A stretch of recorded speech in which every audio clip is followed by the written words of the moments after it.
রান্নায় ফুটে ওঠে আমাদের ঐতিহ্য, আমাদের সংস্কৃতি। প্রিয় দর্শক, আপনাদের সবাইকে স্বাগত জানিয়ে শুরু করছি RFL গ্যাস স্টোভ রান্নায় ঐতিহ্য। সাথে আছি আমি রুহানি সালসাবিল লাবণ্য। পুরো রমজান মাস জুড়ে চেষ্টা করছি আমাদের ঐতিহ্যবাহী রান্নার পদগুলো আপনাদের সামনে উপস্থাপন করতে, আর তাই আমার সঙ্গে থাকেন বাংলাদেশের স্বনামধন্য রন্ধনশিল্পীরা। আজকে আমার সঙ্গে আছেন বাংলাদেশের স্বনামধন্য রন্ধনশিল্পী আঞ্জুমান সেতু। কেমন আছেন আপু? ভালো আছি, তুমি ভালো আছো? জি, আমি ভালো আছি। যেটা বলছিলাম যে আমাদের ঐতিহ্যের ধারক বাহক কিন্তু আমরা নিজেরাই, তাই আমাদের যে ঐতিহ্যবাহী রান্নাগুলো আছে নতুন প্রজন্মকে সেই ঐতিহ্যবাহী রান্নার সাথে পরিচয় করে দেওয়ার দায়িত্বও কিন্তু আমাদের।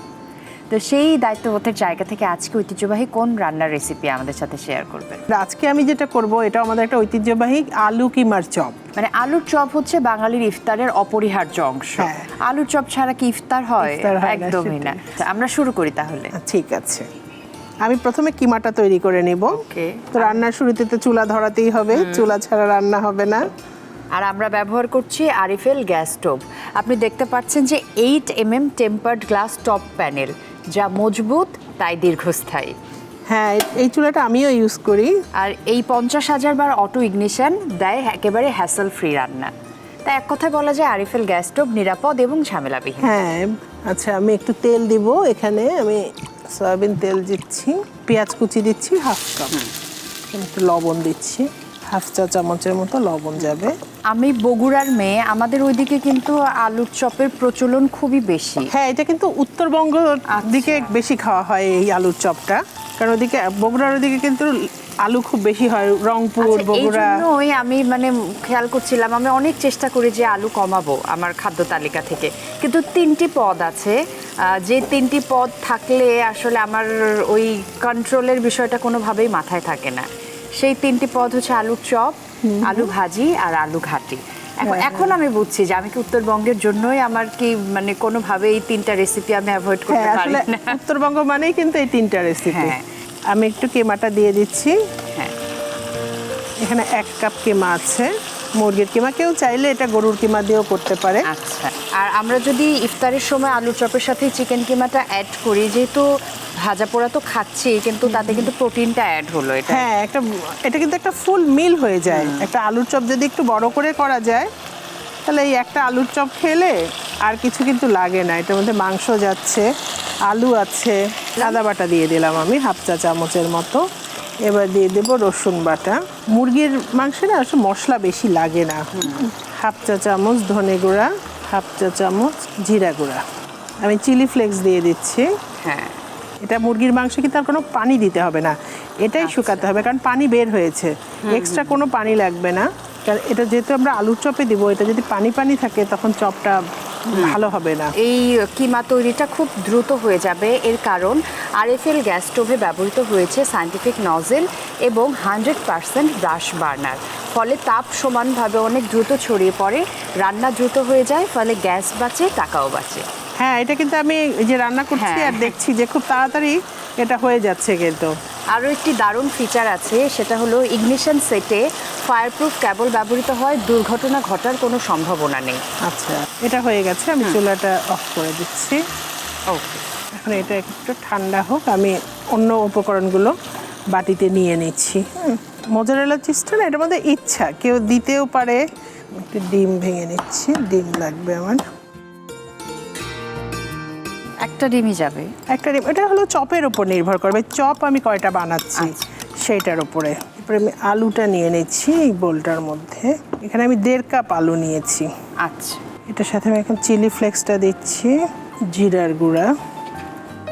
জিরাটা তেলে গুঁড়া করা, ভেজে নিয়ে তারপরে।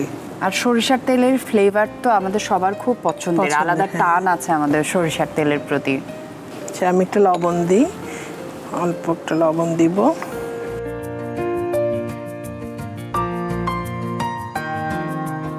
এখন আমি এটার সাথে কিমাটা অ্যাড করব।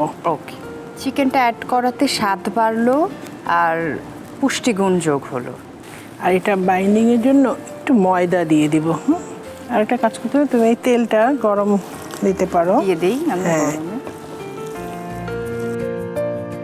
তেলের পরিমাণটা আপনি বলে দিন।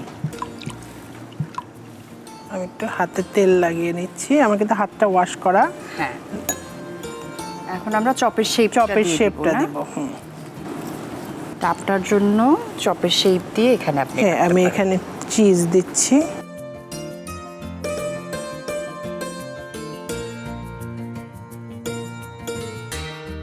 ব্রেড ক্রামটা দিব, এখানে দিয়ে নিচ্ছি ব্রেড ক্রামটা। ব্রেড ক্রামের কাজ করতে হলে 2 হাত লাগাতে হবে, হ্যাঁ, না হলে আমার এই হাতে ডিম তো তখন ব্রেড ক্রামটা নষ্ট হয়ে যাবে। প্রিয় দর্শক, আমাদের আজকের রন্ধনশিল্পী সেতু আপু কিন্তু একেবারে রানিং ওয়াটারে প্রপার ওয়েতে হ্যান্ড ওয়াশ করে নিয়েছেন। আমরা যখন রান্না করব তখন হাইজিনের ব্যাপারটা কিন্তু আমাদের মাথায় রাখতে হবে, তখন প্রপার ওয়েতে আমরা হাতটা ধুয়ে নিব। আলু কিমার চপের স্বাদ নিয়ে তো আলাদা করে বলার কিছুই নেই, একেবারে মানে শতভাগ মুখরোচক খাবার যদি কিছু থাকে তাহলে সেটা হচ্ছে এই আলু কিমার চপ, তাই না? হ্যাঁ, একদম। এবং আমাদের এটা বহু পুরনো রান্না, কিন্তু আমার এগুলো বানানো হয়ে গেছে, আমি এখন এগুলো ভাজবো। রেসিপি কিন্তু সহজ। হ্যাঁ, খুবই সহজ এটা, এবং এটা বানিয়ে আমরা ফ্রিজে রেখে দিব, পরে ইফতারির আগে গরম গরম ভেজে খাবো। এটা আগে কিন্তু বানিয়ে রেখে দেওয়া যায়, এটা যে তখনই করতে হবে এটা না, কিন্তু এটা খুব একটা সময় লাগবে না, কারণ কিমাটা ভাজা, আলুটাও সিদ্ধ করা। হ্যাঁ, আমরা অতটা ভাজতে সময় লাগবে না। আচ্ছা, এরই মাঝে তাহলে আমি আপনাকে সার্ভিং বোলটা দিয়ে দিচ্ছি। আপু, সার্ভিং বোল। আর খুব বেশি ভাজলে না ব্রেড ক্রামের কালারটা নষ্ট হয়ে যায়। ব্রেড ক্রামের টেস্টটা আমার খুব পছন্দের। এটাকে প্রেজেন্টেশনের সময় একটু সুন্দর করে দিলে খাবারটার রুচি আসে, দেখতে ভালো লাগে। একটু গার্নিশ করে দিচ্ছি লেটুস পাতা দিয়ে, লেটুস পাতাটা খাওয়াও যাবে। তৈরি হয়ে গেল আমার আজকের রেসিপি আলু কিমার চপ। অনেক ধন্যবাদ আপু। প্রিয় দর্শক, দেখে নিলেন আমরা তৈরি করে ফেললাম খুব সহজে বাঙালির ইফতারের অপরিহার্য পদ আলু কিমার চপ। তাহলে চলুন আপনাদেরকে আরও একবার দেখিয়ে দিচ্ছি প্রস্তুত প্রণালী।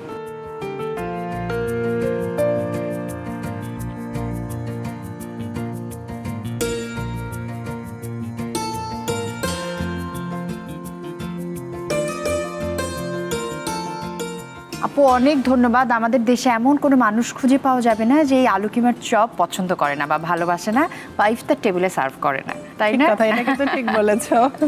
খুব ভালো থাকবেন, নিশ্চয়ই আগামীতে আবারও দেখা হবে এবং নতুন কোনো ঐতিহ্যবাহী পদ আপনার কাছ থেকে শিখে নেব। তোমাকে অনেক ধন্যবাদ। রমজানুল মোবারক। রমজানুল মোবারক। প্রিয় দর্শক, এই ছিল আমাদের আজকের আরএফএল গ্যাস স্টোভ প্রেজেন্টস রান্নায় ঐতিহ্য। আশা করছি আজকের পর্বটি আপনাদের ভালো লেগেছে, আপনারা আলু কিমার চপ তৈরির সহজ পদ্ধতি শিখে নিয়েছেন। আজকের মতো আমি রুহানি সালসাবিল লাবণ্য বিদায় নিয়ে নিচ্ছি। সবাই খুব ভালো থাকুন। আরএফএল গ্যাস স্টোভ প্রেজেন্টস রান্নায় ঐতিহ্য দেখতে চোখ রাখুন দীপ্ত টিভি এবং দীপ্ত টিভি ডিজিটাল প্ল্যাটফর্মে।